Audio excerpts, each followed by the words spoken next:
శనివారం నుంచి ఓ మోస్తారుగా ఆదివారం నుంచి తీవ్రంగా వర్షాలు పడితే ముఖ్యమంత్రి కనీసం శనివారం నాడో ఆదివారం నాడో ఒక రివ్యూ పెట్టినటువంటి పాపన పోలే.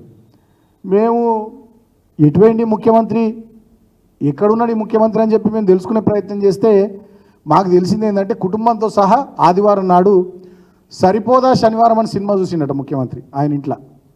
అంత తిరిగున్నాడు. చిల్లర వేషాలు మానుకో రేవంత్. ఇప్పటికైనా ప్రతి సందర్భంలో ప్రజలందరూ కూడా విజ్ఞప్తి చేస్తా, మీడియా మిత్రులు కూడా విజ్ఞప్తి చేస్తున్నా, ఏదైనా ఒక సమస్య రాగానే దాన్ని పక్కదారి పట్టించడం కొరకు హింస వైపు తీసుకుపోయే ప్రయత్నం చేస్తున్నాడు.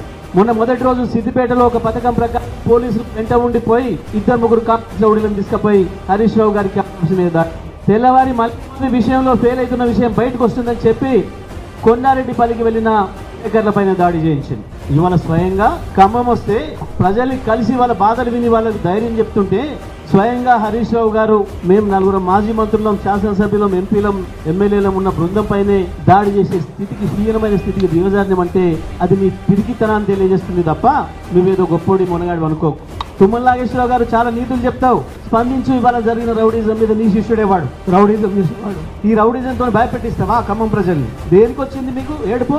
మొన్న రాత్రి నుంచి ప్రజలు ఇక్కడున్న స్థానిక శాసనసభ్యుడిని అజయ్ కుమార్ని గుర్తు చేసుకుంటున్నారు, మాజీ శాసనసభ్యుడు, మాజీ మంత్రిని కేసీఆర్ని గుర్తు చేసుకుంటున్నారు. ఇట్లాంటి వరదలు వచ్చిన సందర్భంలో గతంలో మాకు అన్ని విధాలు ఆదుకున్నారు, మా వెంట నిలబడరు అని చెప్పి ప్రజలు స్వయంగా చెప్పారు. మీ ప్రభుత్వం మొద్దు నిద్రలో ఉండగానే ఆ ప్రజలు చెప్పిండ్రు కాబట్టి, ఆ ప్రజల ఆక్రందనలు విన్నారు కాబట్టి మీ పిఏలో మీ ఇంకో ఎవరో లేపితే లేచి వచ్చింది. అప్పటిదాకా ఈ రాష్ట్ర ప్రభుత్వం మొద్దు నిద్రలో ఉంది. మంత్రి, ఉప ముఖ్యమంత్రి, మంత్రులందరూ కూడా నిద్రలోనే ఉన్నారు.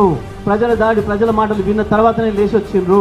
ఇవాళ ప్రజల్లో వ్యతిరేకత వస్తుందని దాన్ని రౌడీజంతో అణిచివేస్తామని, ఖమ్మంలో కూడా రౌడీజంతో అణిచివేస్తామనుకుంటున్నారా మీరు? ఖమ్మం ప్రజల చైతన్యం ఏందో తెలుసు, మీరు చాలా సందర్భాల్లో చూసిండ్రు. బంద్ చేయండి, ఇటువంటి చిల్లర వేషాలు బంద్ చేయండి.